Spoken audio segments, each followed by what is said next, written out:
Hi, and welcome back to the Bence Veres Podcast. Today, I have a very good friend of mine here. He's called Waleed. Do you want me to call you Vad? Yeah. Just call me Yeah. Vad. Yeah. Okay. So I've got my friend from elementary school here, Vad, and his first of all, I would like to thank Milan Duch for just making this connection, because he was the one who actually got us together. So basically, I just want to first of all introduce you, then you have a few words about yourself, and then we just crack on. So I know that your friend or your dad is from Algeria, but you were born in Hungary, and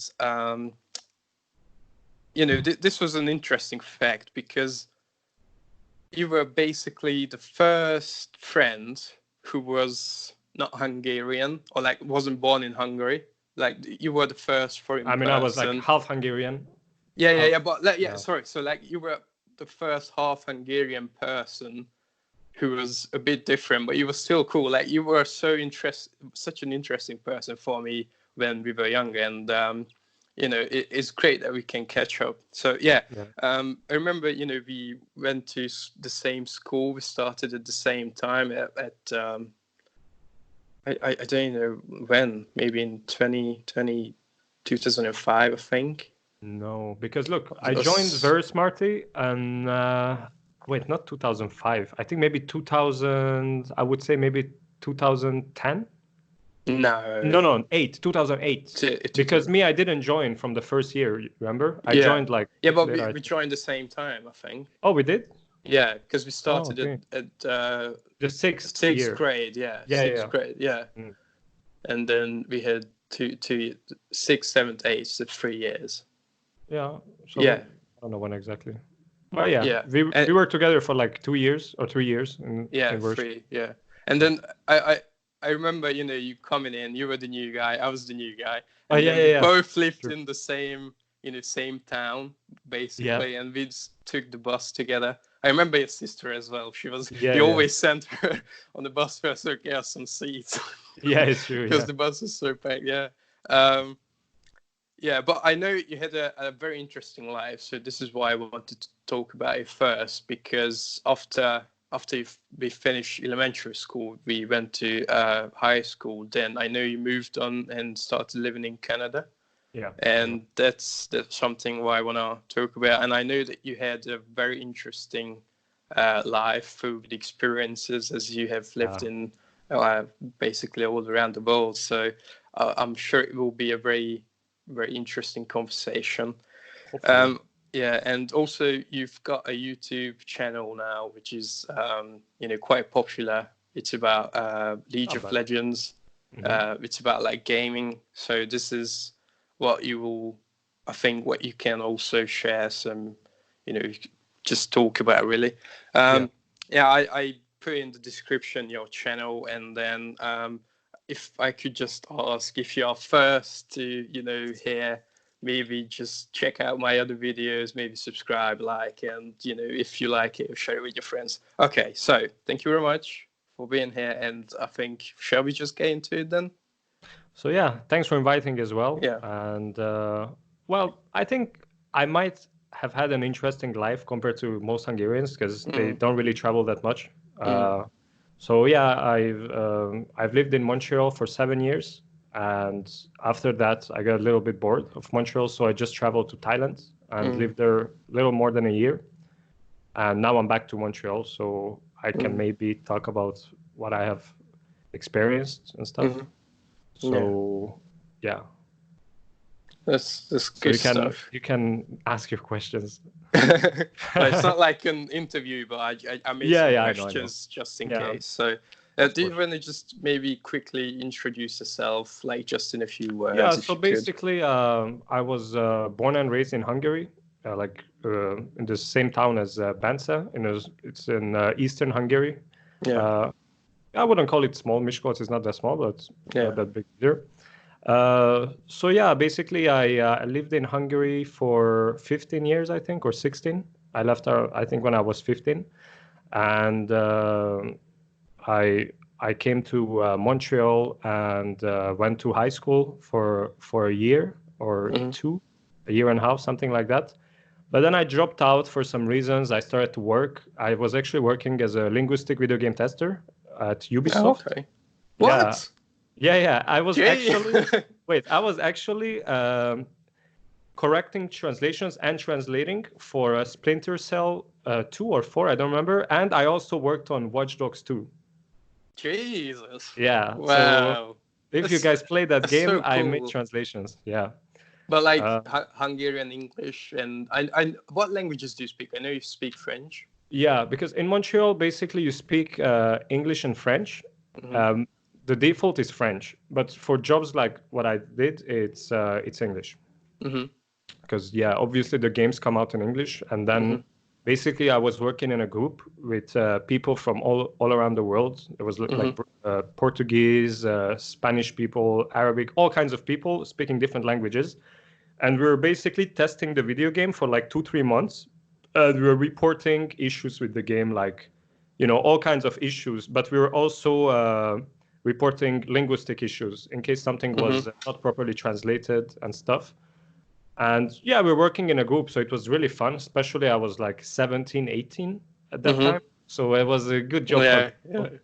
Yeah. And, usually I don't think they would have hired me, but because in Montreal, there are not many Hungarians and they don't really speak that well English usually, or they don't write or whatever. They had no choice but to hire me. So I was working for them. But I think I did a good job, Yeah. Actually, we had a translator, I remember, because I was correcting his translations and he got fired because he was not translating properly. Like, for example, he was translating clicking as knocking. So basically, when I was playing the game, it was saying instead of click there, it was saying like knock there, So he clearly he wasn't a native Hungarian speaker, So they had to fire him. What's the knock? Knock. Like, for example, in the game, there was a command where they said that, okay, click on that thing, on the triangle, for example. And the guy, he translated click as knock. So he was basically... But could it be because of context? Like he no, was just given the text like and all over the game, it was translated as knock instead of click. So he was making bad translations, and then they just had to like fire him. So he wasn't Hungarian, He spoke Hungarian, but he wasn't native. So his native language was English, and perhaps he had some Hungarian background and he learned Hungarian. But because it wasn't, Hungarian language is very complex. So it wasn't his native language. So some of the words he translated weren't making sense in Hungarian.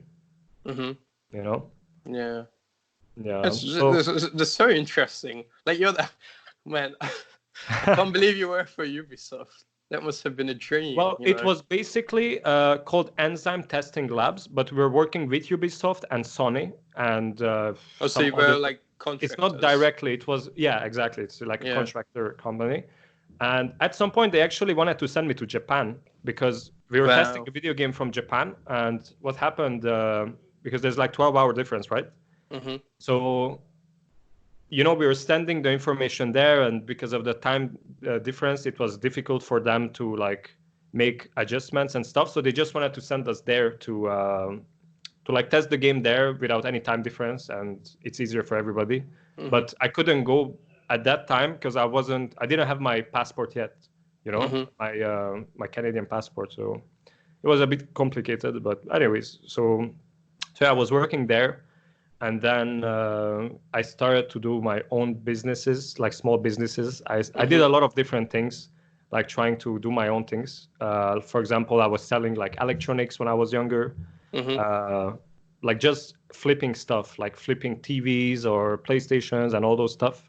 And you would be surprised, but you can make money with that, even more than minimum wage, I swear, working way less. So what, like you purchased some... For example, products, you fix them and then you sold them on. I didn't even fix it. It's because the thing with Montreal, there are a lot of different people. Some people are like regular people like us, or some people are really rich, And for example, when you go on websites like Craigslist, some rich people, they're selling stuff almost for free because they just want it out of the house and they don't care, They have so much money, they just want it out of the house, so they sell it really cheap.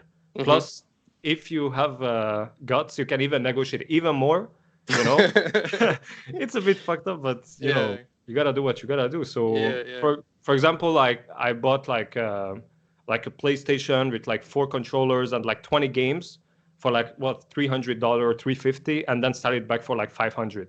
You know, like I can sell the game separately as well. I don't have to sell it in a pack. You know. Yeah. So I was making actually pretty good money. I was surprised, and then again we started to work here and there because I was with my best friend. He's like my brother. We grew up together also in Hungary.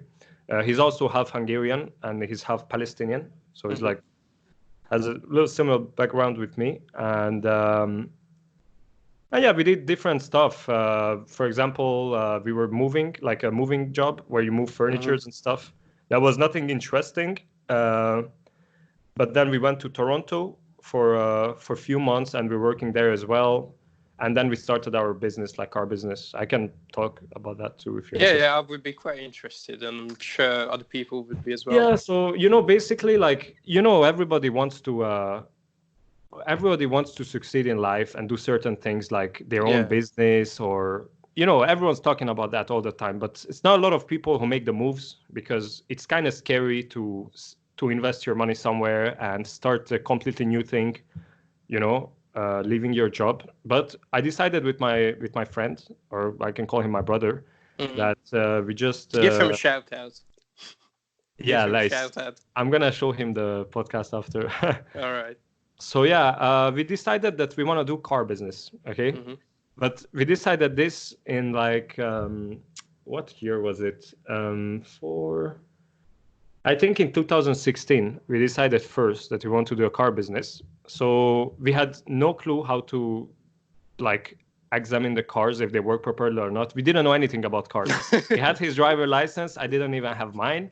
And we were like, okay, let's buy a car that looks like, for a good price, and we're going to try to sell it back. So remember at that time, we didn't have much money. We had maybe like together like $2,000, and we bought a car, I think for like $1,000. But the way we bought it from a really like, I don't know, like some fucked up guy, and we didn't even check the car. Like dodgy or something. He wasn't dodgy. He was like a funny old man, but he didn't look like that serious. So I'm going to tell you what we found out later. But all right. So we bought the car for $1,000 and we were literally not even testing it. We just bought it. Like we didn't even fucking drive it because we were like kids, So did you just turn up and said, hello, here's the money, let us take the car away? Well, we called him and we said we want to buy the car, and then we were like, okay, let's meet at the office where we can do the transfer, and we did it. We didn't even try the car. So anyways, and wait, back then I wasn't speaking French that well. So he was telling me some stuff about the car, some issues, but I was like, okay, no problem. As long as they drive, we didn't care. Yeah. So anyways, we took the car home, we drove it, and it was driving okay, we were happy with it. And now starts the interesting part the next day, okay? So first of all, we parked the car at the wrong place, and the neighbor wasn't happy. So he just scratched one of the side of the car completely with a key or something. What a dickhead. What a dickhead, exactly, So when we woke up, that's the first thing we saw. We weren't happy.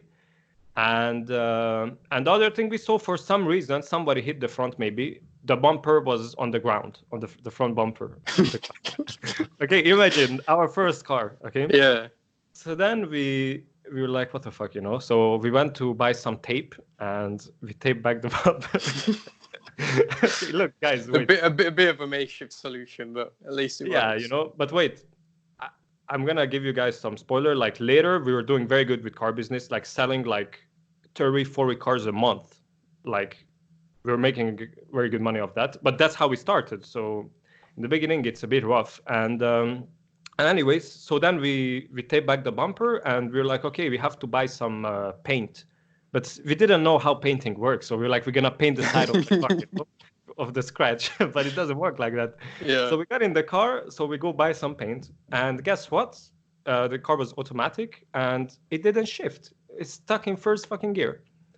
So we were like... So what, hold on, did you get the car delivered? No, we drove it home and it was working. But what was the issue? Why it didn't shift? Because we didn't know back then. So you have to understand, back then we had no fucking clue. Now I understand that the transmission liquid was old, and so it had to warm up in order for the transmission to work. So after 15 minutes, it was working properly. But for the first 10, 15 minutes, we thought the transmission is done, you know? So we were really like scared, but then it started to slowly shift. And we were like, okay, it's fine. We just have to warm up before we sell it. We knew that now. So then we were going in to the place to buy the paint. And guess what? The car started to make some beeping noise in like the middle of the road and stopped. Okay. But, and hold on. What kind of car it was? Was it? It was a Volkswagen Jetta, 2002 maybe, or 2004. 2004. Yeah. 2004. Volkswagen Jetta. Volkswagen Jetta. Let me just Google it. I just want to see how it looks. Yeah. Please go on. It was a marine blue. So yeah, basically, it stopped on the middle of the road and beeping, you know, and we didn't know what the fuck was that. But later we found out it's an electronic problem. So anyways, we just restarted the car and then it worked again. But it stopped like every 15 minutes. So but did it stop?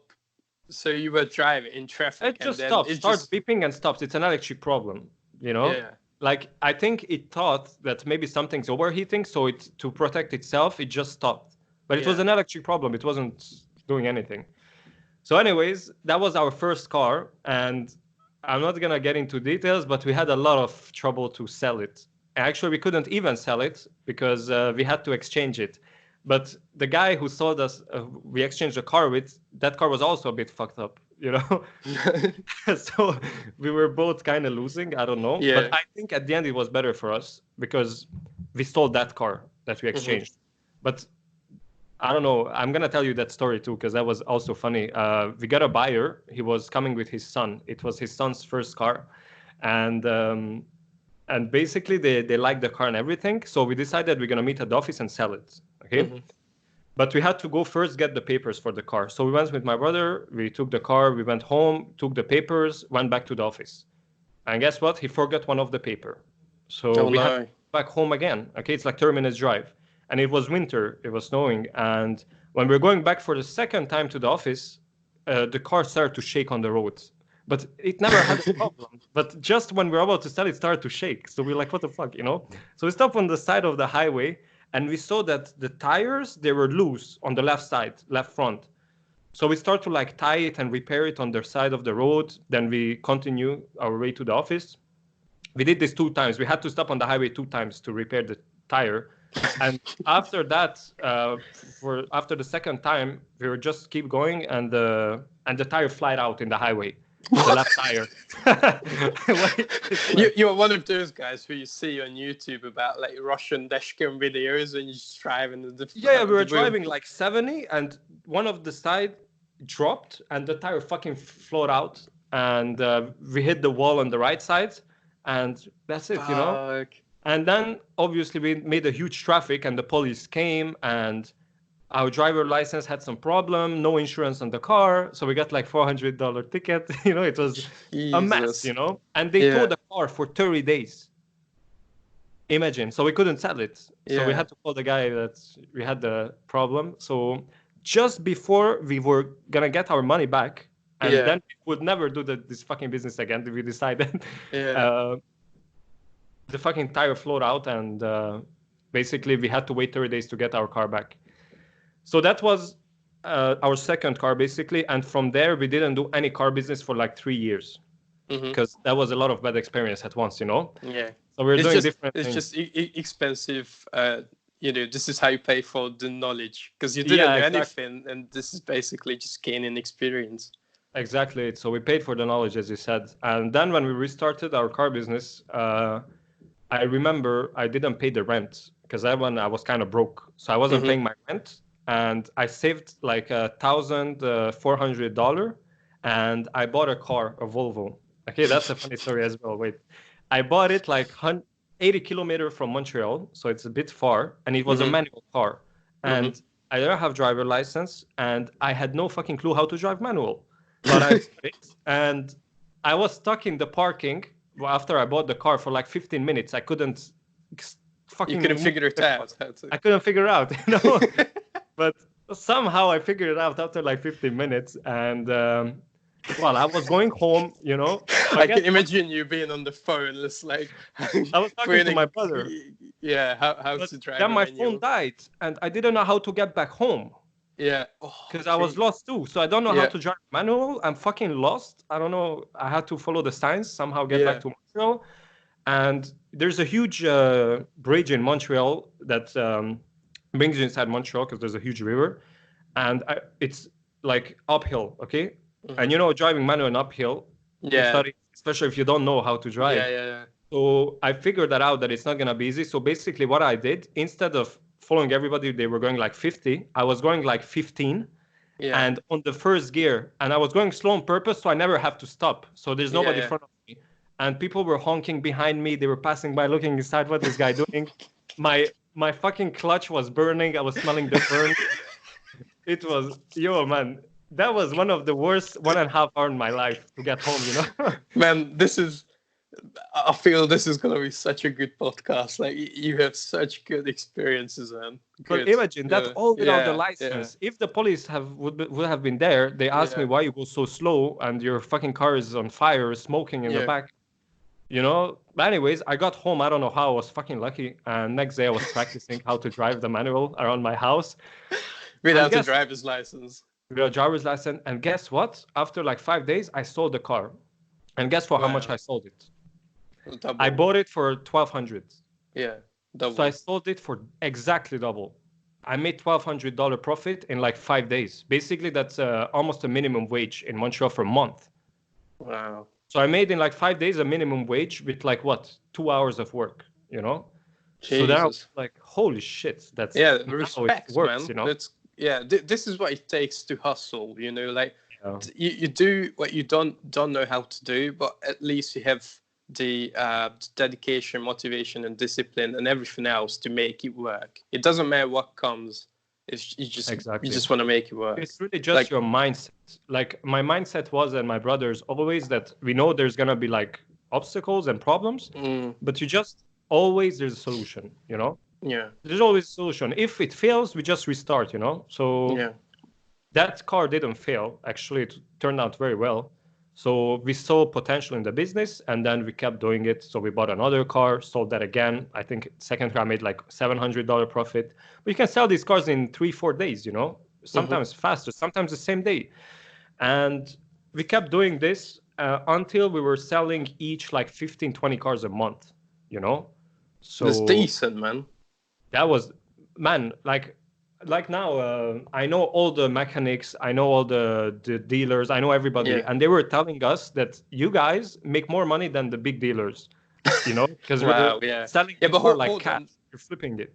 Yeah, I don't want to like incriminate you, but you were probably not paying taxes, were you? No, Yeah. obviously not, because we didn't have a dealer's license, so we're flipping Yeah. the car. There are ways Yeah. to make it work that no one's gonna bother you, because for example, in Montreal, there's a stupid law that cars 10 years and older, you can declare them for $1.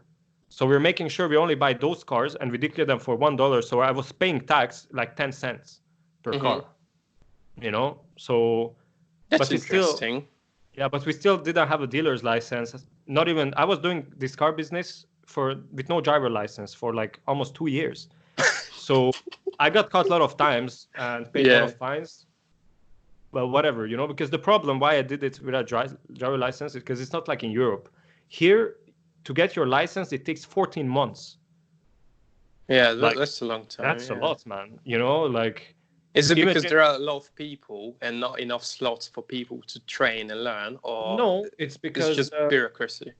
No, that's one. Second thing, it's because here the winter it's like 6 months long and super cold, and it's a lot of like little mountains and shit, and it's very dangerous to drive, a lot of accidents. So they want to make sure whoever gets their license, they know how to drive in summer and winter. Because imagine if it takes only 3 months and you do it during the summer, you will never have experience during driving during the winter. You know what I mean? So they want to make sure you have a full year of practicing before you can do your test. I didn't even know that Canada is like this bad, the weather. Like, The it winter actually is terrible, snows man. all the time. Terrible. Like during summer and spring it's fine, but the fall and winter is together, you know? Like, and I remember the coldest that I ever lived in Canada was minus 43 degrees in Celsius. Minus 43. Minus 43. 43 Celsius. Like, that's so cold, you feel like you're gonna die, you know? I swear, it's like insane cold. But the average, it's like minus 30 during winter. You can go have a look. Hold on. Montreal coldest temperature.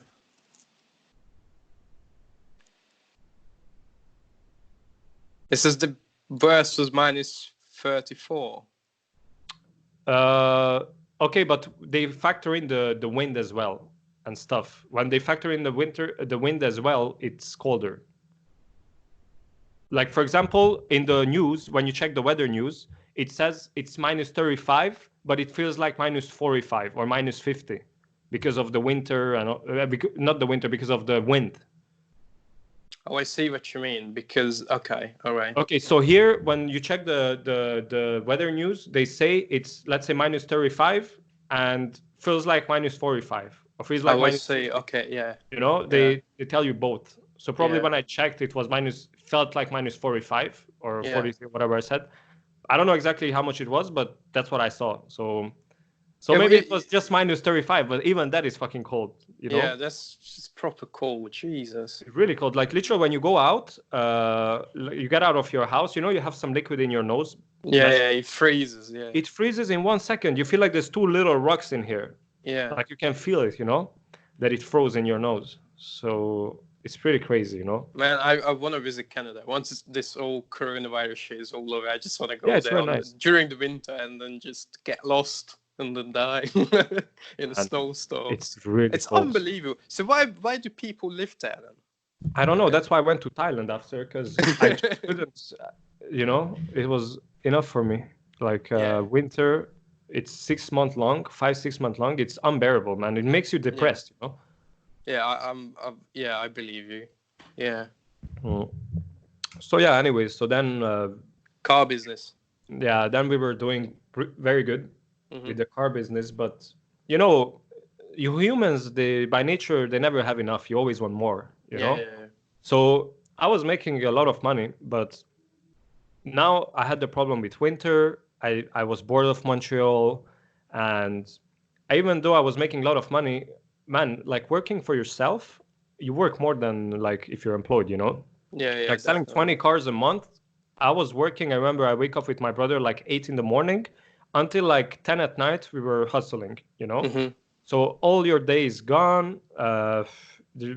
You know, you don't feel that free, even though you have money. During the weekend, you can go and spend like $1,000 and feel like a king, but it's just 1 or 2 days of the week, you know? So it wasn't that satisfying. So I was deciding that it's good, but it's not what I want to do forever. So I just I wanted to leave first Montreal. I wanted to leave Montreal and check another country. And I wasn't really sure where I'm gonna go. I was telling my family that I want to go. They didn't really believe me. But then one morning I woke up and I told myself that I'm leaving today. I said I'm gonna buy my ticket today to leave somewhere. I don't know where, but I'm gonna buy it. And I was deciding between Turkey or Thailand or South Africa, like Cape Town. And just randomly like that. And then I was watching YouTube videos, how they look, and just randomly, I'm like, okay, I like Thailand, you know, it looks good. So I went and I was looking for tickets, and I saw a ticket, and I swear I bought it the same night, 2 a.m. So I bought it, and I called my family. I called my mother. I told her that I'm leaving, so to cook and invite the family and stuff. And they were shocked, you know, like, I just bought my ticket in the morning and I'm going the same night. And they're like, you don't know anybody, like, what you gonna do? Like, why Thailand, you know? But the thing, I couldn't give logical answers. You just felt like you had to do it. Yeah, I just had this feeling that I want to go, you know? So yeah, I did that, and I left, and I arrived to Thailand, called the city Chiang Mai. It's Chiang Mai. Hold on, let me look it up. Chiang Mai. Oh, it's in the northern part. Northern part, yeah. Yeah. So I went there. It's a very touristic city. It's, I would say, like, it's the middle of the jungle. Yeah, but I mean, if you go check, like, if you go check, for example, Maya Maya shopping mall in Chiang Mai. Just to give you an idea how modern the city is. Like, look at that shopping mall, for example. Okay, hold on. So, Maya. Maya Lifestyle Shopping Yeah, Center. like look how it looks. Like people think in Thailand it's a jungle and it's out of nowhere. And bro, like I swear they have better shopping malls than in Canada, for example. Wow, You know? this looks modern. Yeah, it's very modern. They have everything in Thailand. Like there's a lot of tourists as well, so they have to have very good nightlife, nice restaurants, coffee places. The city is buzzing, you know, during summer. Well, it's always summer there. Is It's there full of- any? Because I know like in these Asian countries, like you know, recreational substances, Like what do you mean? like you know, like drugs. Like Yeah, there's yeah. not really. I mean, for example, in Canada, you can smoke weed and it's legal. yeah. So But there like it's in not legal. Thailand, what I mean is like tourists go there, but like they can only drink, I think. Well, not like- yeah, but there's always way to get anything, you know. Yeah. But Well, it's I mean, more I don't take risky, drugs. isn't it? Yeah, it's more risky because if you go to jail in Thailand, it's not like you go to jail in Europe. Yeah. Like there, I think in a small cell, there's like 20 people. You can't even fucking sit down, you know. Yeah. So it's really bad. Probably like forced labor as well or something. Who knows? Yeah. No, in Asia, you don't want to go to jail. That is for sure. Yeah. But anyways, the city was very pleasant. Yeah. Go ahead. Were you gonna say something? No, it's just looking through Google. Google like the small person thing, like Street View or what it's called. Oh, okay. Looking through it feels weird. Like Thailand feels weird. Like it feels so modern and so. Yeah, exactly like, That's what I noticed. It's like, for example, when you go to the city center, it's super modern. Like it's full of bars, not just Thai bars, like Irish bars, all kinds of bars, full of clubs and restaurants. It's like very nice nightlife there. And there's so many English like writings everywhere. Yeah, everywhere, because it's full of tourists. Like 1 out of 10, it's for sure not Thai. When you walk on the street, you always see some Western people, you know. So it's very touristy. For example, the club I used to go to, it's like 80% Westerns and 20 Thai, you know. So what do people just move there to retire, or is it because like it's cheaper to live there and people who can? Well, it's a combination. Most of the people who goes there. Wait, my camera. Okay. Most of the people who goes there, they go there for vacation, like 3 weeks or month or something, you know. And some people like they called online nomads or some shit like that. I don't know what nomads they are. Like they just go there to do their online business, you know, because it's cheaper there. For example, in Thailand, you can live off, I'm going to say like US dollar, like the bare minimum, you know, live in a downtown, like in a nice place and eat well. Like you don't cook there because the food is super cheap. You can live off 300 US dollar, the bare minimum, if you don't go out, you know. 300 so you can US live well for like 750. It's like proper nice living. If you want to live very well, like really good, 500-600 US dollar, you're gonna live like a king. What? I swear, you're gonna live like, man, it's insane how cheap. Like a plate of food in restaurant costs like $1. You know, like $1, a good plate of food with meat and everything. Taxi. But why is this so cheap? I don't understand. Well, because of I don't know, their economy. It's like that. I have no clue. But is it because of the cheap labor? Yeah, for sure, it's the cheap labor. But because if the labor is cheap, obviously the prices have to be cheap as well. Otherwise, people would be starving. You know what I mean? Yeah. So they don't pay you much, obviously, but also everything is cheap. So if you come from, let's say, Canada or England or whatever, and you have a US dollar with you or British pound, like you have a fuck ton of money, you know, there. The only thing they also want this good currency because, like, you know, pounds, United States or Canadian dollars are good currencies, so they want to exchange it.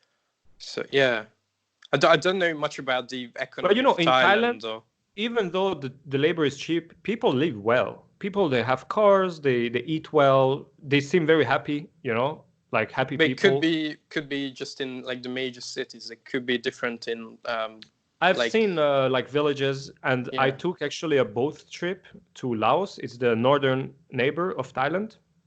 I took a boat trip through the jungle, 2 days on boat. I was going on a river through the jungle out of nowhere. I saw like people without electricity, like living in the jungle, all kinds of stuff. I have some pictures on Instagram about it or stories. I don't know. I want So to check it out, man. yeah, go ahead. It's on my Instagram. You can check it. It has on my stories. You can see, I think, the boat trip that I did. So basically, I was seeing people living without electricity. They just live by fishing and taking stuff from the jungle. I don't know, like literally self-sustaining. Self-sustaining themselves. Yeah, I don't think there's any tax or police or anything. Like villages, like as you said, self-sustaining themselves. So. But in Laos, not in Thailand as well, they have for okay. sure. They have 100%. But in major cities, it's very modern. So if I have to, do Laos and Thailand speak the same language? I'm so ignorant. I really don't know. Yeah, because their writing seems similar. It seems similar, but the language is not the same. But I think it's like, maybe I would compare to Arabic and Hebrew. It's kind of similar. Like the sound and some words, because maybe the writing in Arabic and Hebrew is different, but the words and the sounding is pretty similar. For someone who doesn't speak Arabic or Hebrew, it sounds almost the same. So I think that's how it is with Thai and the Lao language. Are you okay? Can you maybe read, write, or speak any Thai? Yeah. No, I know some words, but as I said, you don't need, because everyone's speaking English. Like almost everyone's speaking. Yeah, it's only like old people, the older generation, not everyone, but all the young people, they speak fluently English very well. They're very educated. I'm so ignorant. No. It's just I had no clue too, man. I thought I'm going to live in a jungle or next to a beach or something. Like I wasn't sure. But man, it's super modern. The cars are beautiful. They are new. Yeah. It's as I said, the city looks kind of like a bit old, but you see that there's a lot of like modern things, like the lifestyle and some shopping malls and the nightclubs. Yeah. But people during the day don't mind to go out with a short and slippers and just walk like they're in, I don't know, home, or I don't know. Yeah, it's different mentality. They're not judging and stuff. It's probably very humid as well. So no, actually, I was surprised. It's not humid at all. Like Canada is more humid. Is it? Montreal, yeah, very humid. During summer, it's like, even if it's not that warm, you're fucking sweating and you can't breathe because of the humidity. But in Thailand, I found the air to be not dry, neither humid. It was very pleasant, Yeah. But it's really hot. But I wouldn't say it's not humid in the city I lived. So what made you like travel to this city in particular? Like because I saw this the cheapest ticket a lot of expats, and it's also very cheap. It's cheaper than Bangkok. Plus Bangkok, if you go check on Google, like the city, it's humongous. It's like Montreal. So I wanted to. Yeah, go check Bangkok downtown. Just type that or something. You're gonna see there are a lot of skyscrapers and huge buildings, and I just wanted something more calm because Montreal, it's a huge city as well, Man, Bangkok looks dense. Yeah, it's wow. People think Thailand is like a jungle, but just show them this. No, I didn't think it was a jungle, but I thought it was like mostly jungle. I knew there was some highly like the infrastructure in some of the cities. I'm pretty sure it's good, and I know people like it's pretty modern. Very modern, yeah. But I thought most of it is just. There are a lot of nice cities like Chiang Mai, Phuket. I don't know. I don't know all the cities by heart, but there are a lot of nice cities. And Chiang Mai, it's not too big, not too small. So I just I wanted to go somewhere more calm, just relax a bit and stuff. And yeah, I then decided that I want to, because I had my YouTube channel back then was like maybe 20 subscribers, like very small. And I decided since I'm in Thailand, I don't have to work. I just want to like grow my YouTube channel, because I had a lot of time. So then that was my plan, basically, to start my YouTube channel and start to grow it and stuff. But hold on, why didn't you have to work? Did you I saved up money from the car business. But it was just saved up money. It wasn't like generating income. It was just because using the car business, as I said, we were hustling. Like if you don't do it, you don't make money. So it's not like it wasn't automated business. So when I stopped it, I just saved up a lot of money and I left, and But I thought you maybe like if you saved up, let's say 100,000 or whatever, you managed to save up. I thought you maybe invested it like into property and then the rent would cover your income in. No, I didn't invest it in anything, to be honest. I just had saving and I lived without, like, even until today, I'm not working. I'm still living. So you did well then. I did very well. Yeah. So I saved up and I can say I invested in YouTube because basically I invested my time and my money in some ways because like for gaming, I think you have to do it not full time, but if you want to grow fast, I think you have to do it full time, Yeah. So in that way that I didn't work, I invested in YouTube, I would say, or whatever, It didn't pay back almost anything yet, but it's starting to grow, I think. So we can talk about it maybe later, how growing a YouTube channel is, Maybe you would be interested about it. Let's finish. So you've been to Canada, you didn't like it as much as you thought you might, and then you decided to move to Thailand. And then if you could just talk about maybe... What do you think about Thailand, like the culture, the economy, the weather, all this sort of stuff? So the weather, it's amazing. What I can tell you about it. So if you guys ever want to go to Thailand, don't go from, I would say, July to September because it's not bad, but it's a raining season. So it's raining a lot. So it's not like it rains all day, but it's maybe not the best time to go for vacation, So not in those few months. Not during summer, basically. Yeah, not during summer. Especially if you want to go to Thailand, go during winter because then you're going to escape winter in your home country, because there's no winter in Thailand. Like winter, it's like 30 degrees during the day and at night maybe like 20, 18, something like that. So it's very warm. It's nice. You definitely don't need the cold there. No, you don't need it at all. So I recommend you go there during winter. So the weather is nice. The culture, the people, honestly, I met a lot of different people, like from different countries, because Montreal is also very international. And I could kind of like, they're similar, Thai people similar to Japanese people, very respectful, very kind, very helpful. Honestly, I cannot say any bad things about them. Maybe during the 14 months I lived there, I had one bad experience. Maybe the guy had a bad day or something. But honestly, like, not being racist, but they were nicer than Canadians, And Canadians are considered very nice. Yeah. But sometimes, you meet assholes, Yeah. But in Thailand, I feel the people are very happy and they're not judgy at all. They don't judge the other people at all, I heard they smile a lot. Like they smile a lot. Hello. People say hi and you don't even know them. Like I give you an example. Let's say you go into a Starbucks in Thailand and I sat down and there was like, let's say a couple next to me on the right or something. And I don't know them. They don't work there. They're just taking their coffee. I sit down. The guy smiles at me and say hello, just like that. Like I don't even know them. It was so weird, Yeah. But they're really like kind, So honestly, I really like that part of Thailand. About the economy, man, if you make money online, it's a heaven.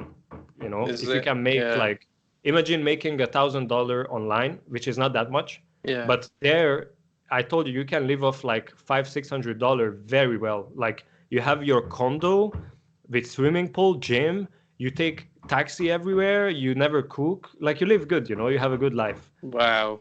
So it sounds proper nice. It's really nice. And it's also good for Canada as well, I think. Or not Canada, sorry, Thailand, because if all these people move there, they boost the economy massively. Yeah, they because do. They just bring shit ton of money in there. And then it helps people live better off.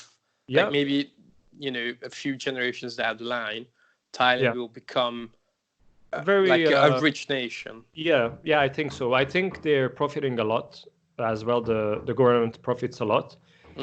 But if I look at the economy, like for Thai people, like let's say not for us, I don't think it's bad, neither that good, you know. I think it's pretty average. People live well. If they work, there's no shortage of work. Everyone can find jobs. And if you work, you make enough to eat well, have a house, and just live your life like normal people, you know. I would compare it to Eastern Europe, you know, like Hungary. It's pretty much the same for like Thai people when they work, you know. They make just enough month to month, you know. They can't really save that much, but if you have a good job, you can save, obviously, like everywhere. Yeah. And so, what do you think about the government in Thailand? The government, they are, you know, like I don't want to get into politics that much, but they're pretty corrupt. I see like they have armies sometimes on the street. For example, like most clubs, they have to close at 12 at night. But some clubs, they are open illegally, but you see always the armies there, like some army people. Maybe they're taking some cash, they're paid to stay open, you know. So I think it's corrupt in some ways, but I don't know, man. I don't know. I can't talk for the Thai people because I don't get a Thai salary, so I don't really know. I don't vote, you know. So I heard like the last election was rigged a bit. That's what I heard from Thai people. Like they were not happy with it, but from what I see, people live like good, you know. They're not complaining that they need more salary or there's no job. They don't complain about such stuff like that. And when you moved there, did you get off the plane and what did you do after? Like I want to know, how did you set up yourself? So basically, like in a foreign when I country arrived, without, you know. It was 10 p.m. at night, and I just got out from the terminal, and I'm like, well, let's find a taxi, and obviously I have to find a hotel somewhere. So I told the guy, I don't care. I told him I don't care how much, but go find me like a good hotel, not too expensive, not too cheap, and I pay you. Like just take me around the city, find me something good. So we were together for like 1 hour looking for some hotel, and I found a decent one, you know, for a good price. So I took that because I knew I'm gonna stay there for 1-2 weeks at least, you know, until I find my apartment. But actually, I found my apartment in like 5 days. So basically, I got to the hotel. I remember it was a very touristic place. Like, I remember when you go out at night, I went out to eat. I was looking for food at like 11 p.m. And everywhere I saw tourists, like more than Thai. I'm like, what the fuck, you know? Like everywhere tourists. And I found some street food. And then I saw people coming with nice tuned, like cars that were tuned. Like in Thailand, people, they like to tune their cars, you know? So I saw and I heard some loud music starting. So I'm like, there's a club here. So after finishing, because I was eating some street food, like grilled chicken or something, they were grilling on the street, some Thai guys. And after finishing that, I went straight to the club. Imagine I didn't sleep for 30 hours because I was traveling. Because from Montreal to and Thailand. Also the time difference must have, I was like jet lag. You know, I was literally like that tired because I didn't sleep for like 30 hours. And anyways, but I went to the club. I took some beers and I saw the Thai nightlife for the first time. And then I went back to sleep. Then I was looking for my apartment the next following days. And I found my apartment very fast. I was surprised. And, you know, I had some Thai people coming over sometimes, and they were telling me that the apartment I found, it's so good that even them, they pay more than I pay. And I had a nice place, you know. They're like, how did you find that? Yeah. I was just lucky, probably. Yeah. And that's it then, man. I just found my apartment. And I started to do my YouTube. I was going out, obviously, every weekend, doing partying, meeting different people. I met some people like me who lived in Thailand for a longer period of time. Like they call themselves expats, I think, or digital nomads or some stuff like that.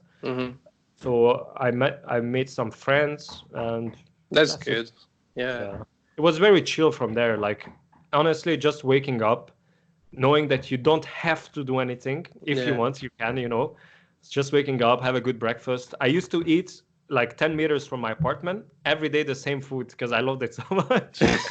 And it's funny because it was an old lady, like, because Thailand, they have nice restaurants, but they have some places called like street food. They just go out and they make their street kitchen or something, and they start cooking there on the street. So I was eating at that place like every single morning, the same food. An old lady was cooking it, like 60, 65-year-old, very nice. She didn't speak a single word of English, but we were making some, I don't know, communications, so she understood what I want. And then I became very good friends with her and her family. So every time I went to eat, I started to eat there at night as well. They were giving me beer, and they were talking to me in Thai. I don't even understand what they're saying, because some of the guys, they were like fucking drunk. So they like hugging me, they give me beer, they're like, I love you. That's the only thing they know how to say. But they're so funny. They talk to me in Thai. I don't understand anything, you know? Yeah. But they were very nice. So it always, when I went there, it was very like, I don't know, felt like almost like a small family, you know? Like they were really nice. And because I don't even look like those Westerns, you know, like I have big beard, I'm really brown, and they were never like scared that it's terrorists. I just want to mention that you look like Jason Momoa. Thanks, a little bit. So, you know, like sometimes in Canada, it's very international, but some people, they look at you like weird. They're like, oh, this guy is Arabic or maybe a terrorist, or, you know, like, you know, or this guy is for sure is on welfare, you know, I don't know. Yeah. But in Thailand, no one's judging you. Like you can be black, white, anything. It doesn't matter, you know? So I really like Thai people for that thing. Man, Thailand sounds so nice. I might consider. It's amazing, man. You know, not just visit, but, you know, if I could do it as well as you know. Oh, you will. just to live there for a while. No, man, it's a great experience. Yeah, make friends. And you will reconsider, like, a lot of your thoughts and how you lived before, you know, because when you're going to see these people, for example, like I can give you a recent example. If you check the statistics of infected people, like for coronavirus, you know, Thailand is one of the lowest in the whole world, and Southeast Asian countries. And you can ask why, you know, some ignorant racist people are going to say, oh, because they're not testing that much, or they don't have a advanced medical system or whatever. It's bullshit. The only reason they have less infected people because of their culture.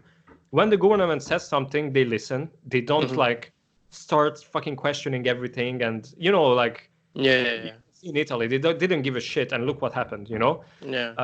They really like listen to the government, and they're not judging towards each other. For example, imagine in Hungary, you know, Hungarians. Imagine me in January when there was almost like there were not cases in Hungary of the virus. We just heard that there is a virus. Imagine if then I started to wear a mask on the street. People would like this, like, what the fuck is he doing? You know, like they would judge you, you know, because you wear a mask. Definitely, In Thailand, people, they don't give a shit, man. You can have, I don't know, socks on your head or a condom.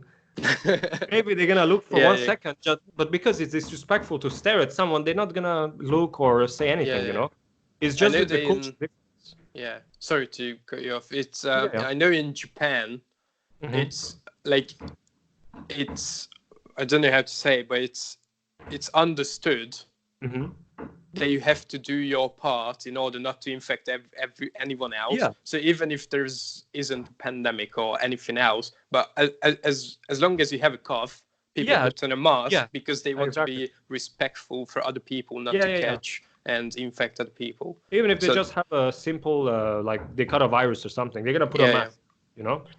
So the cultural differences are huge, man. And, you know, then you question yourself, is it worth to live in like a civilized Western country, you know, when you can live in maybe a smaller country, less civilized, again, like this, and just have like a happy life, you know, when no one's judging, people are nice, they're helpful, you know. I can tell you a lot of stories when I was shocked how generous they are. Like I went to like an old man, I wanted to repair like a small electric fridge I had, and he was doing some stuff with it like 15 minutes and even like kind of electrified his finger or something. He hurt himself a little bit. And then I'm like, how much I owe you? And this guy was, man, he was fucking poor, you know? And he's like, you don't owe me nothing. He's like, just go. It's like free. I'm like, what the fuck, you know? And I was giving him money. He don't want to accept it, you know? Wow. Like, he's crazy, you know? Like, I met a lot of people like that. So It's a nice country. It's. I'm pretty sure it's the culture, how they are raised and everything. It's they are just humble, probably. Yeah, very humble and very respectful. They know are they? I'm not sure, but are they like religious? I think they're religious, but maybe not practicing that much. The younger generation, but they're religious. So, for example, it's when they say hi, I think they are Buddhist. They go like this, like Saudi Cup. That's what they say. And what's funny, I think it's kind of maybe religious to do that gesture, but they even do it when I saw like kind of like a prostitute go into a club and they know the bartender, they're like this, So even them, they're like in some ways still religious. Like, I don't know. Now that you said the prostitutes, this is like whenever someone says Thailand, everybody jokes about all these prostitutes and like lady boys, Yeah, and some of them are, yeah. But I tell you something. For example, when you're on Tinder and you see lady boys, you have no clue if it's a girl or guy. Yeah, okay? This is what like. But in real life, you can make difference. Like you can see, unless you're fucking drunk, you can say that okay, this is a lady boy, But there's not that many. Like people think there's a lot of them, but let's say you go to a club, there's 200 people, maybe there's 5 of them, in the club. So it's not like half of the women are men, That's not what I thought, but I still find it like fascinating. It's crazy. This is such like I'm not racist as well, but when people bring up Thailand, this is one of the things I think one of the first about. things. Yeah, it's true. Yeah. And it's I don't know, just like I don't know, like I can imagine myself going down the street and I see all these pretty ladies. Are the like the women, are they like pretty, I think they're very pretty. They don't have problem with obesity at all, that's for sure. They're really like fit, most of them. Yeah. So you don't really see like overweight Thai girl. They're fit. They're pretty. I would say they're very pretty. Yeah. So, and they're very like, I don't know. They're special in some ways. Like I don't want to get into like sexual stuff, but they're not like Western girls. I would say they're a bit different. They get attached very easily. Like I don't know. They're more like romantic and. Have you had a girlfriend or someone you were seeing while you were there? Yeah, I would say for the longest time, I saw a girl maybe for like 3 weeks, a Thai girl. So I kind of got to know her, and she was very kind. But as I said, they get really like attached very fast. Like clingy. Very cringy. Like not cringy, like clingy. Yeah, like clingy. Clingy. Yeah, not cringy. Yeah, clingy. How do you say? Clingy. Or clingy? I don't know how to pronounce it properly. Yeah, those girls will always hang on your back. So it was kind of like that. I mean, she was cute. I might still meet her if I go back, but I just didn't want any relationship back then, Yeah. But they're nice. Like they're nice.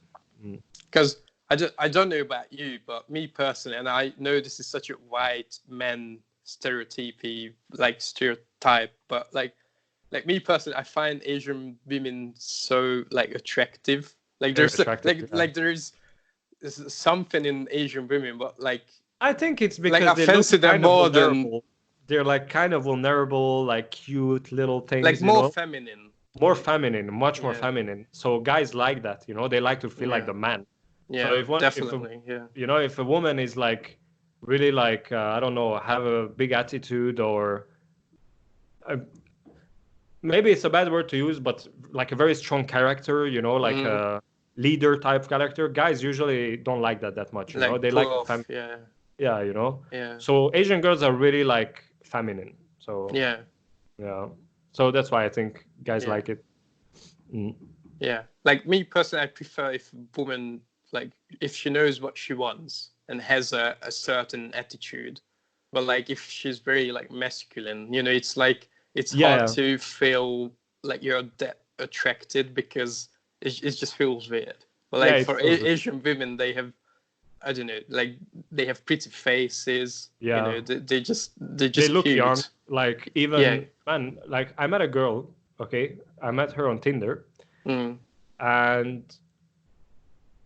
I saw her age, 27. But when I met her in real life, even on the picture, I was like, what the fuck? I swear, she looked like 16, man. And she's 27. Like 16, 17. Like, I couldn't fucking believe it. I'm like, I asked her to show me her ID because I didn't believe she's 27. And she is 27. I'm like, what the fuck, man? And not just the way she looks, the way she was like, kind of like talking and stuff. They look like shy and timid and all that. But also when it comes to like some serious things like sex and stuff, they're not shy anymore. I don't know. So they're so weird. I don't know. You know, they're kind of weird, but in a good way, I think. Yeah, that sounds, you know, proper nice. Man, I want to visit. I want to visit. But what about, like, just to close off Thailand as we like past 1 hour? I can't believe, like, 1 hour, I just don't like that. But just to you know, close off Thailand, if you could just talk about the scenery and like what touristy attractions you saw and how does Thailand really look, and what like, if you look at the scenery, what does it make you feel? Okay, so there are a lot of, obviously because of the good weather, it's always green. For example, you know, even though the cities, they are like very, like a lot of nice restaurants and stuff, you're always gonna see like fucking jungle trees everywhere, you know. So it's very nice this way. Where I lived in Chiang Mai, they have like a river, and the river, it's an exact square, and inside the square there's the downtown of Chiang Mai. So basically the river goes around the city, which is like very nice. I don't know how they do it exactly. But what I wanted to really talk about, they have a New Year, Thai New Year. It's not the same as Western New Year, okay? And they celebrate both, but the Thai New Year, I think that's like the best time to go to Thailand. Is it? When is it? I think it's in May or April. I'm not 100% sure. I forgot. So do they have, like, it's not 2020 in there? It's something different? No, they have something different for their own thing, but they celebrate both. But anyways, the Thai New Year, man, it's sick. What they do for like 4 or 5 days, they celebrate for like 4 or 5 days. It's called Songkran. They basically, everyone goes out the street, and literally everybody has like water pistol and like buckets of water, and they fucking shoot each other. The whole city is full of water. People shooting each other, putting water on each other from buckets from the car. They go with pickup trucks and shoot water at the other trucks or cars. It's like a big party on the street for like 4 days. Hold on. Just type Songkran. No. Just type Songkran. How is it written? Song, like a song. Yeah. And K. Songkran. Yeah, Songkran. And you see people shooting water at each other for like 4 days. Oh, it will be. Oh, it's going to be in 4 days. Really? Yeah. Yeah, so it's in April. Yeah. Yeah. It says it starts on the 13th of April. Okay. Yeah, so, I see the pictures. Everybody's just throwing water at it. What? And loud music. Man, I want to visit Thailand. This is insane, man. I was fascinated. Like, man, this is insane. I swear, like such a nice ambience, and people are really enjoying it. Especially the kids. You can imagine the kids. Yeah. It's like Easter in Hungary.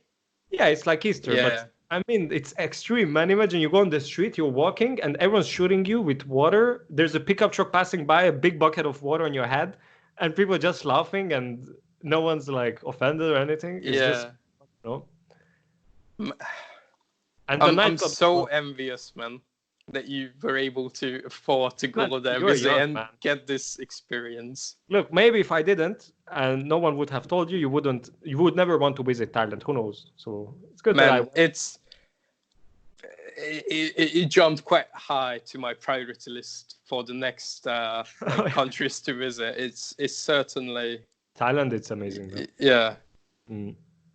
Yeah, wow. And what other scenery? Like, I know it has like big mountains and hills. And they have. Yeah, when I remember I took, because when I went to Laos, first I took a boat trip, 2 days to go there. And, but when I came back, I took a bus. And man, like, I was fucking scared. I was going in the jungle out of nowhere, like crazy mountain roads like this all over the place. Yeah. And I don't know why, but we had to stop pissing on the road because the bus toilet didn't work, or I don't know. Mm-hmm. So, and the bus driver almost left us there, some of us, because we were a bit slow. So we had to run to the bus so it doesn't leave. But I was like, man, if he leaves us here, we are in the fucking nowhere, in the jungle, in the mountains, Yeah. you know? So they have beautiful mountains and jungles. And when I was in Laos, it's pretty much the same. But in Laos, I lived in like the jungle for a few days, like 4 days, maybe 4 or 5 days. And you can check on my Instagram. We went to like a jungle where they have like a huge waterfall, but the water is crystal clear. Like you can watch your feet and like in the water, and you see like some spiders, man, like huge fucking spiders with like yellow and all kinds of colors. Like you would be like, what the fuck is this animal, you know? Yeah. Are they like venomous or? For sure venomous, you know? And I remember I was like swimming in that waterfall, and there was some branches around my head, and when I look up, like I don't know, maybe 20 centimeters. Massive spider, yeah. The huge spider, I'm like, yo, what the fuck? You know? So yeah, what about the animals in Thailand then? Okay, animals. So like monkeys and stuff. Monkeys I haven't seen in the jungle, but on the street there are a lot of like dogs on the street and cats. But they're like street dogs and cats, but everyone's feeding them, so they're not like stray.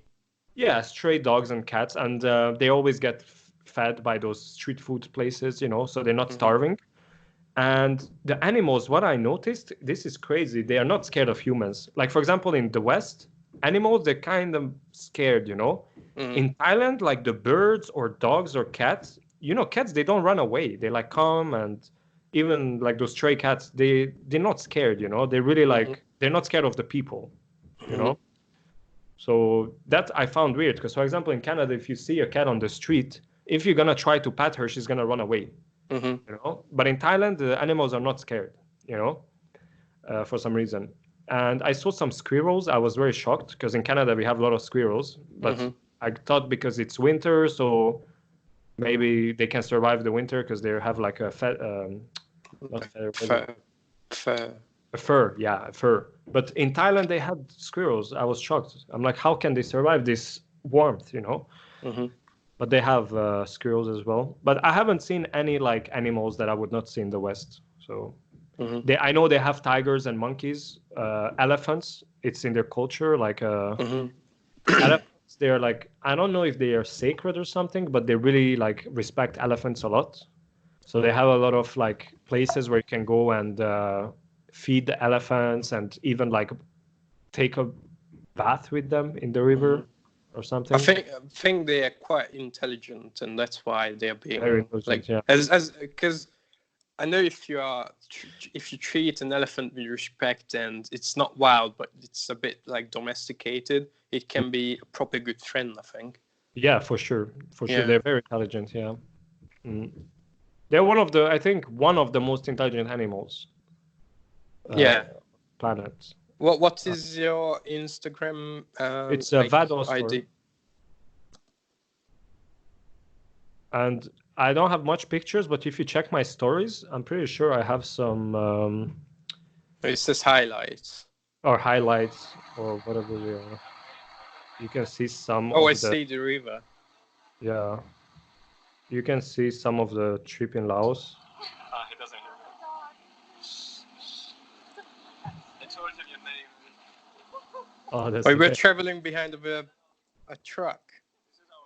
Yeah. We were traveling in the mountain, like so fucked up, you know, but it's so fun at the same time. But they have bars, like everything, you know. Yeah. Hey, it looks cool. Very cool, yeah. It's really nice. Oh, this looks nice. This waterfall. Wow. Yeah. Very nice, man. Fascinating.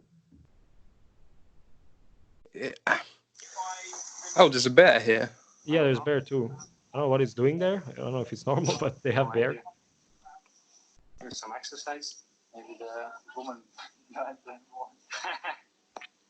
perhaps. I don't know. I'm afraid of bears, to be honest, because like they can eat you. Like they are not like everybody thinks bears are the friend of humans, but actually like you need to avoid them at all costs if you can. Like they like, especially in Canada, man. Like I know that you're in like an urban environment, but like I still would be, quite afraid to like just to walk up to a bear. Like if I would see one, I would flee as especially when they have their kids with them. That's fucking dangerous. Yeah. The bear cubs. Yeah, I saw a movie about it's called The Grizzly Man. Werner Herzog, who directed it. Oh, I know him. Oh yeah, and Timothy Treadwell was the guy's name. He was like a bear activist, and like I saw this movie, and I definitely recommend it. But like, unfortunately, he died by a bear. But because he like he thought that bears were his friends, but actually it's like you can't really domesticate a bear. Like maybe in a circus over like a few years. But they're not really domesticated. They're just terrified, I think. They beat them and all that, Yeah. So I think if you're just friendly with them and they still have their instincts, and you never know, and they can even hurt you by mistake because they're just so strong. So yeah. Well, like your Instagram on these stories in the pool is just amazing, man. Okay, so shall we get on to like your I know that you started your YouTube channel in Thailand, and if you wanna just talk about like why did you start? Like, well, because you know what I thought, I was like I fell in love with traveling, and I'm like, this is great, So I'm like, how could I like just live like this forever, So obviously, if you make money online, right? Yeah. So then I'm like, okay, what are my options, And I started to play this video game, this League of Legends game, and I really liked it. So I just decided that I see a lot of people streaming and make gaming videos, and they have a shit ton of views. So I think it's a good industry to get in. So I just decided to try it, and well, it's going slowly, but it's going like I'm almost at 2.5K now on YouTube. Congratulations, by the way. Like, thank you. I saw that you were doing it for since you went to Thailand, so you've been doing it. I did it before, but I had like a few shitty videos and maybe 20 subscribers. So I really started in Thailand. Like that's when I really started to do my videos well. And like starting a YouTube channel, I think is the same with cars. Like if you check my older videos, they're like so shit, man. Like it's hard to watch. I don't know how those people subscribed back then, They're like really shit. So you have to like learn editing. You have to learn Photoshop. Well, not for all kinds of channels, maybe not for yours, but for gaming channel, thumbnails, for example, are very important.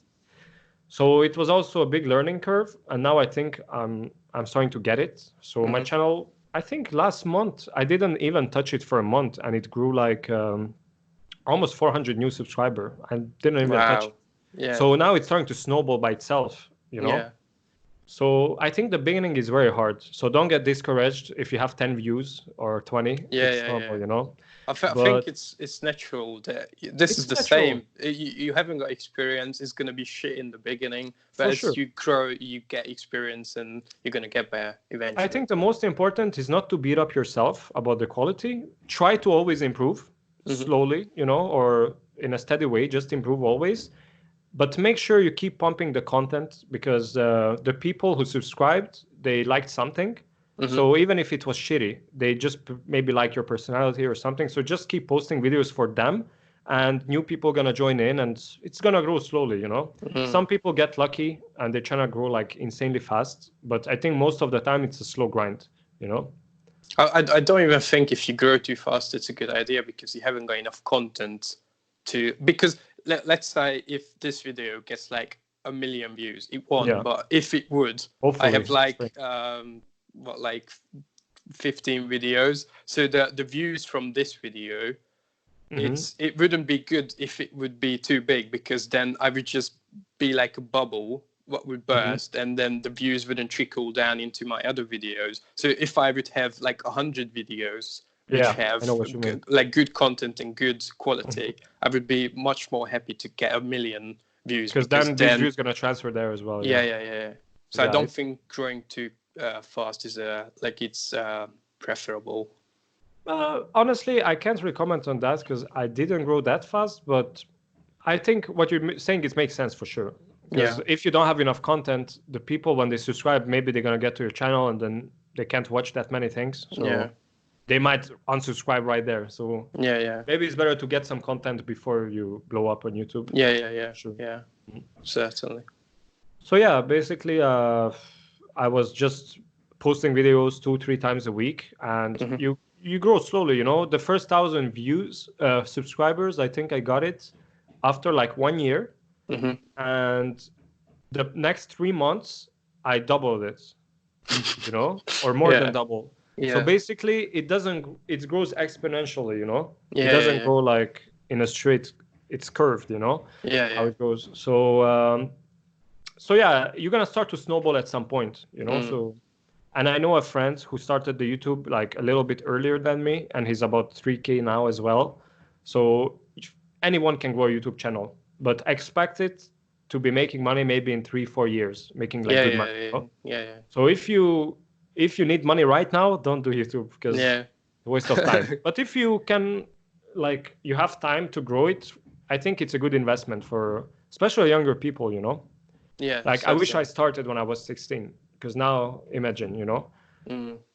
So it's a good way to live, I think, if you are a YouTuber, because you can travel and everything. And also you can do what you like or do what you exactly. love. Yeah, That's so it's very like important. it doesn't feel like work. Yeah, exactly. Yeah. It doesn't feel like work because, as I said, the car business was making good money, but all day running, we were driving like 10, 12 hours every day, looking for cars, bringing this car from here to there, bring it home. It's a lot of fucking driving, you know, and the weather is shit. So if you can allow yourself to make money online, you can go anywhere, you know, and you don't have to make a lot of money because, as I said, in Asia, you can live off like $300-400 US very well. So, you know, you don't need to make like $2,000-3,000 to live well. That's it's such an interesting topic. I would like to have someone on the podcast who can maybe talk about this. Like they live there and they have a business, so I've like a e-commerce shop or I know a lot of people like this. I know in Thailand people, they, for example, they have their e-commerce or they do drop shipping or they have a blog or they do forex trading, different things, you know. Yeah. As long as they can make $500 a month, they live very well, you know. Like party every weekend, during the week they're chilling, doing their stuff. So I think it's a good lifestyle, like to make money online, you know. It's like to travel. Yeah. So that's it basically about my YouTube. I can't say much more, you know. So are you going to so why specialize in gaming then? In gaming, because I enjoyed the game. I was good. I'm good at it, I think. And because this game, you said you were quite good in the region. Yeah, in Thailand there is a server. The Thai server has like 90,000 players, and there is 120 champions characters in the game that you can play. And I'm specializing in few, and with 2 of them I was the best in the whole country. So that's nothing crazy, but it's not bad. Not, you know? Not to flex. Yeah, not to flex, but yeah, I'm good at it. So I think it's a good way to start to grow your channel. Obviously, I don't want to play this game until I'm like 50. So my plan is maybe in 5, 6, 7 years, whatever. I'm gonna hopefully have a good audience, like maybe a few 100,000 subscribers. And then I'm going to switch. They're going to grow with me because some of the people who subscribe, let's say if they follow me for like 6, 7 years, they're also aging like me. Yeah. And maybe if I quit League at that point and I'm just going to do I'm planning maybe to a podcast like you, they might still follow me and be interested for that, you know? Yeah. Because most of the people, they don't just follow you because of the videos or you're good in the game. Some people like your personality and whatever. Yeah. So even if I lose some of my subscribers because I don't play the game anymore, I'm pretty sure I can keep a good amount of them and just retire from the game as well, you know? Yeah. I agree. You shouldn't specialize in one thing. As you progress in your life, you shouldn't just focus on one thing. You should change because everybody changes over time. Yeah, everybody changes. Your content should change. Yeah. You need to be flexible for sure. I think honestly, YouTube is an amazing investment. People don't realize, but when you get subscribers and followers either on YouTube or Instagram or Facebook, that's so much power that you have. It's insane. And I think most of the like bigger YouTubers don't even use this power. Like, you know, PewDiePie? Mm. Man, this guy, he could like influence the stock markets. He can do anything. Yeah, but that like, would literally. be quite unethical, I think. Yeah, for sure. But I mean, he could use his power of his followers to even become fucking president. I don't know, like whatever he wants. Because imagine like him sharing something, guaranteed like few million people gonna watch it. That's guaranteed. Like some news, for example, in Hungary, if they show the news, I think it's gonna reach maybe a few 100,000. Yeah. You know, because now everyone's watching news. It's like he has so much. He has more power in his hands than the media, like some channels, like some TV channels, and Yeah. know Yeah, but what I TV mean? channels been dying forever. It's been now. dying. Just That's why like they, newspapers and yeah, every old type of media. Like there's exactly. the That's new type of media where you don't need a channel, you don't need anything. Like you just put your phone on and then that's it. You can yeah, create content, and true. it's like it's not restrictive anymore. Anyone can do it, and I think this is why. Another reason why I'm grateful for is people have the option. As everybody gets richer on the world, people have the option to actually do better themselves. Like Yeah. you don't have to like go through the old way to do things. Yeah. You can create your new ways because you just have the option to do so. No, And I that's think true. that's so powerful. Yeah, that's why I Yeah. think when people complain about a lot of things, like, man, if you have lived, let's say 100 years ago, like Yeah. some women didn't have the right to vote. Like, just think Yeah, well, how much we that's improved. You yeah, know, that's like good point. But I think like we improved a lot since, Yeah, let's say 100 years ago. You know, not even 100. Imagine in the 1400s, people thought when there was a pandemic around, yeah, like people thought it like I don't know how it works. I'm not qualified to talk about it, but people thought like it was like the smell in the air. Like when you smell someone, that's how you caught the disease. And people were so ignorant back I in know the day. lepra in Hungarian. It's called lepra, I think. Yeah, I don't know how you call it in English. leprosy, maybe. I don't know. Something like that, yeah. Yeah, but it's what my point is people were so ignorant and the humankind just didn't have knowledge hundreds and thousands of years ago, Yeah. and now we live in such a good era when people have access to unlimited Everything. information. Yeah. You have a more powerful computer in your pocket than what like drove the rocket and people landed landed people on the moon, and people just don't really know how to effectively use this this technology, because you could do so much, but we're still just being distracted by entertainment. Exactly. And people So don't realize how grateful should we be because we live in such a good age. Like we have access to medicine, like knowledge. You are not that, like we live in a good like democratic and free capitalist world, which is like it's not the like perfect, but it's the best there is. What we had so far. Yeah, and I just I don't think people appreciate how good we really we have take it. everything for granted. That's human Yeah. nature, you know. They're always taking everything for granted. We are naive. Like, look at this pandemic that happened. Like, people were so naive. They're like, oh, don't worry. We have doctors. We have technology, the government. Yeah. Look at Italy. Look at the Western Europe. Like, they're so fucked now, you know? Yeah. Like, their economy is fucked. Their healthcare system is fucked. Yeah.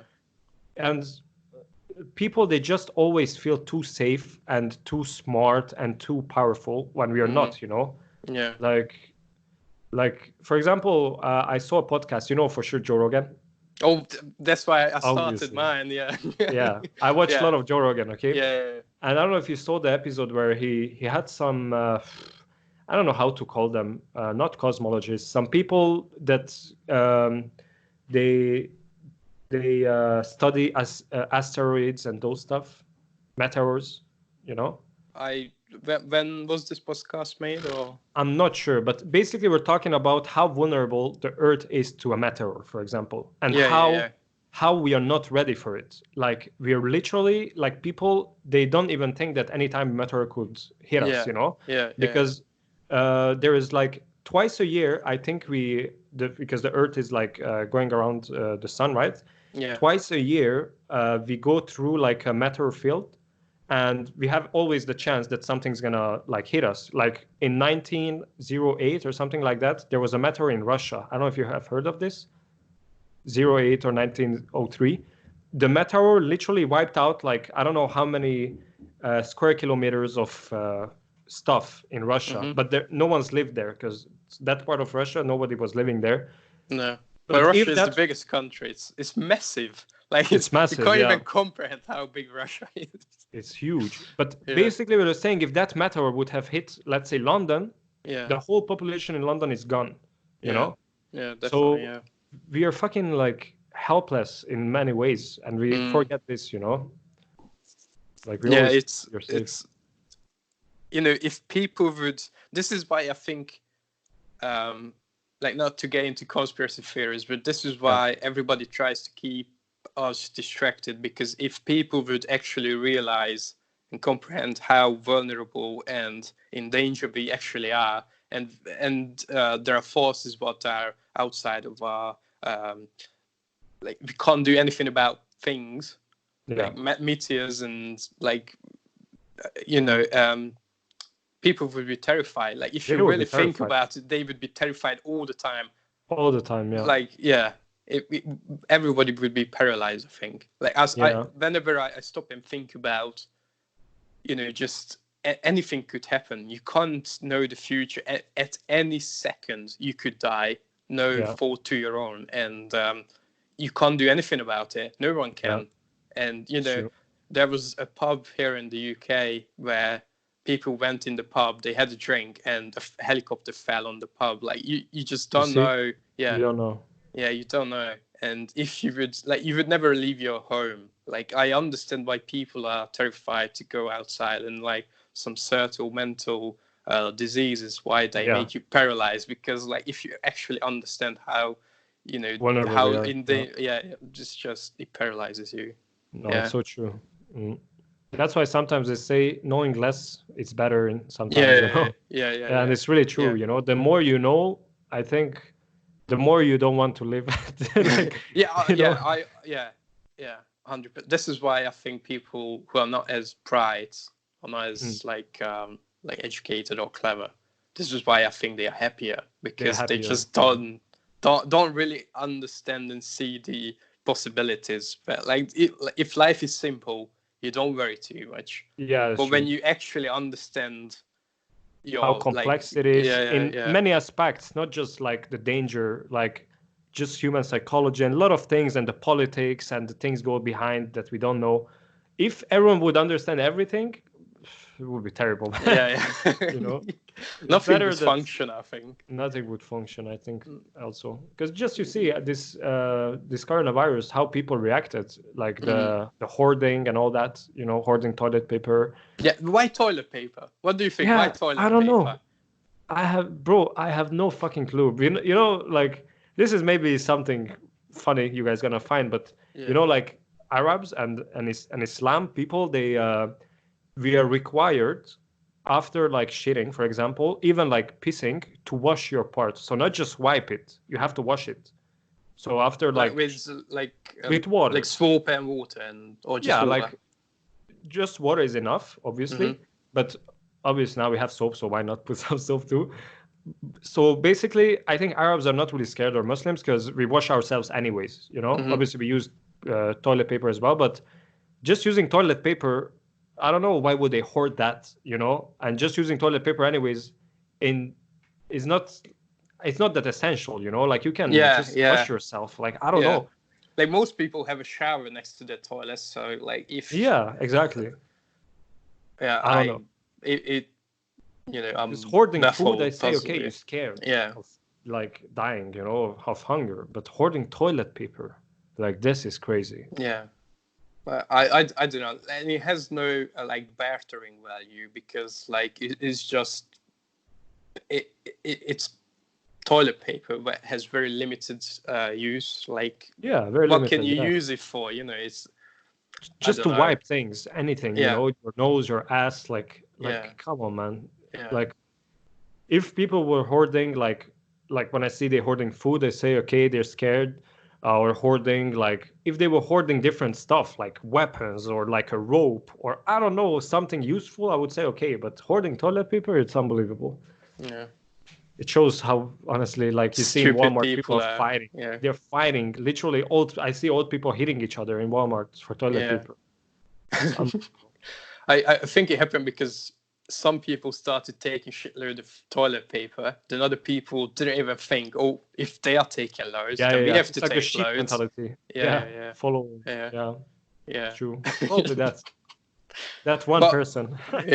But as you said, like the Islamic religion is this is why religions, just to go just for a minute off topic here, this is why religions fascinate me, because it originated from an age where people didn't really know much about the sciences and hygiene and all that. But like, I know, as you said, in Islamic, when you are done with pissing or taking a shit, like when you clean yourself, like maybe people didn't really understand why, but they knew that it's better to do this because there will be less diseases and infections and all that stuff. And it's made part of the religion, and religion wasn't really something to control you, but more like to live your life by.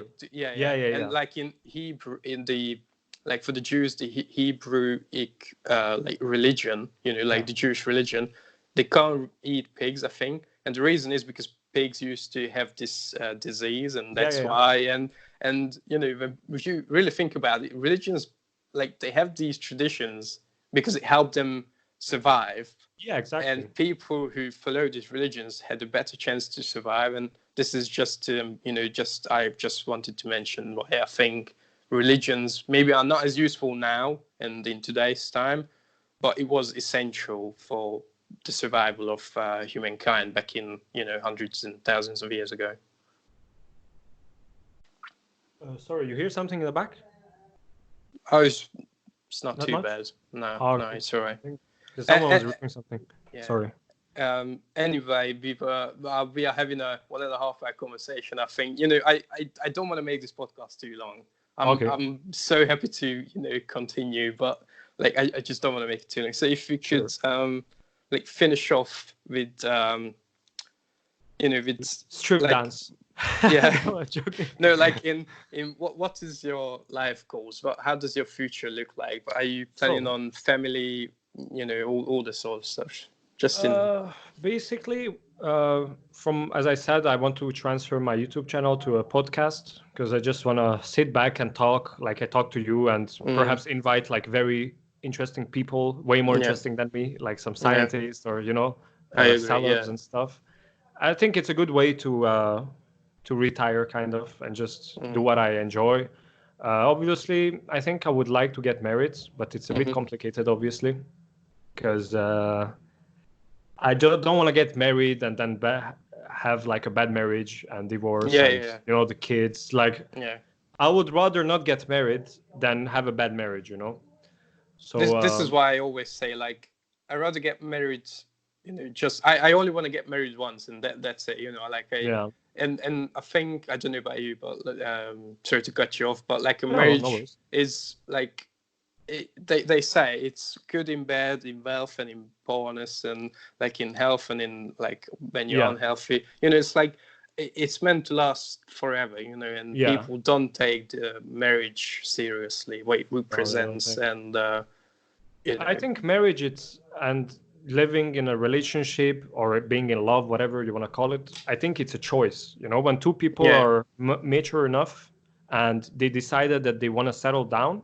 That's why I don't believe, like, when people say I fall in love and all this, because you can fall out as well. So you have to be mature and knowing what you want, as you said, and just decide that I want to settle down with a person, and as you said, no matter what, we're gonna fix it somehow and stay together.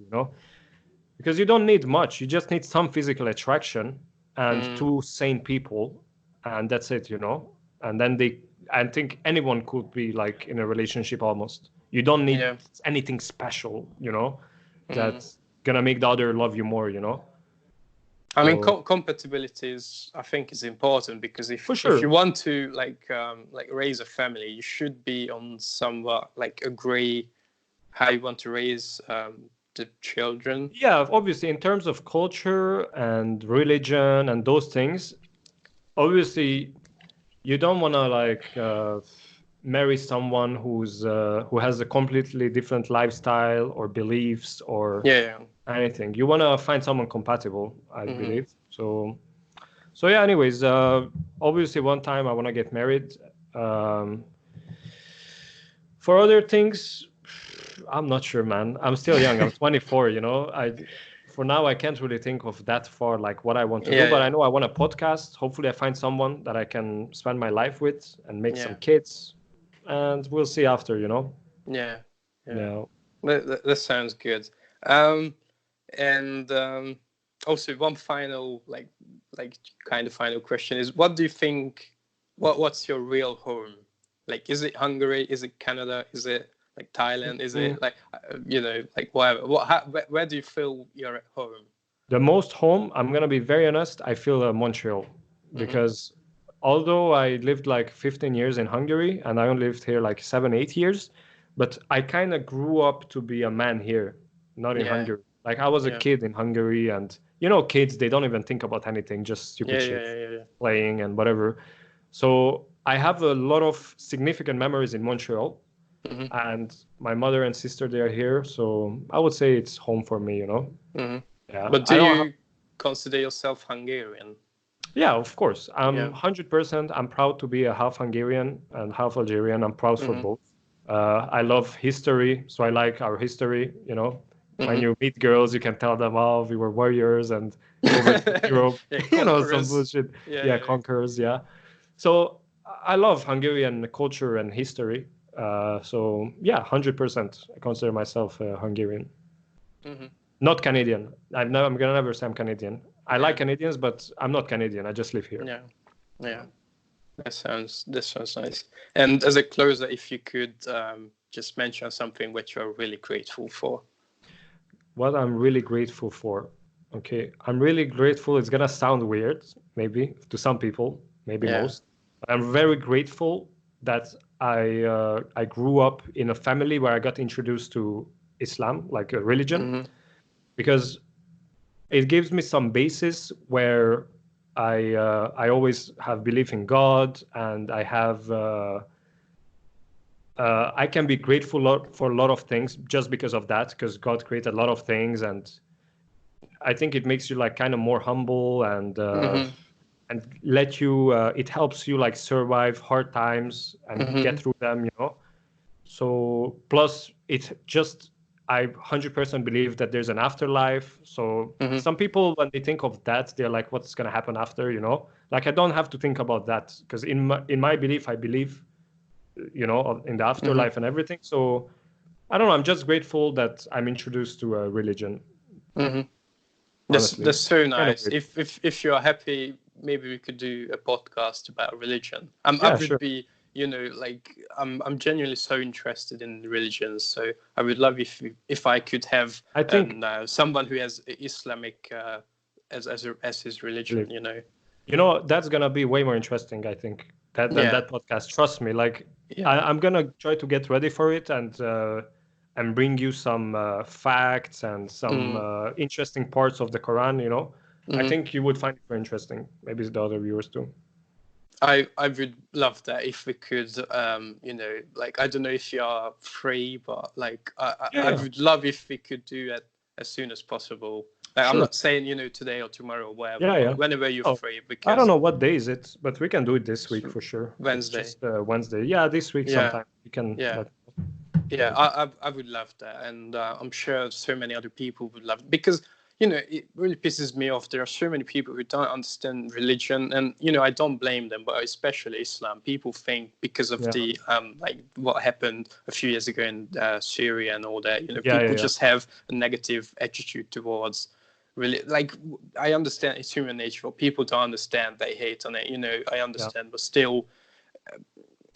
On those people we also hate them, like those people who do like criminal acts or terrorism acts, we also condemn them, but you have to understand, like, there is in every religion or in country there is extremists, like also Christians. They did the crusades, the Native American, like they exterminated I don't know how many of them in the name of the God, but you don't have to blame Christianity for this, or the regular Christians or Muslim people like me. You can blame the government or those extreme people, It's not the religion. It's some of the practitioners of the religion. They're bad, It's a small group of practitioners. I 100% agree. Okay, I think we should end it there because it's been an hour and 40. It's quite long, but 2 hours, Yeah, I could go on forever, honestly. Yeah, it's I think been so. Such a pleasure that we were, reunited, and I'm glad you have a YouTube channel. I'm glad you are doing fine. You have such life experiences. I'm genuinely happy for you. And thanks, man. It was a pleasure to have you on. And if you could just maybe plug your YouTube channel and all that. Yeah, for sure. And also, I'm gonna share this podcast once you upload it on my YouTube and Instagram and all that. Or Instagram, I don't think I can. Maybe on Facebook. So hopefully you get some subscribers. Yeah, that would be very nice. And shout out to Milan again. Yeah, good idea. Yeah, 100%. All right, man. I really appreciated having you on, and I would love if we could if we could have more of these conversations, because sure, I man. have plenty of life experience. As you said, religion. It's, I think, fascinating, and if we could. That would be great. Man. Yeah. So thank you very much for inviting me as well. Yeah, thank you very much, and I wish you all the best, and then talk to you soon. All right, man. Thank you. All right. Peace out. Peace. Bye. Ciao.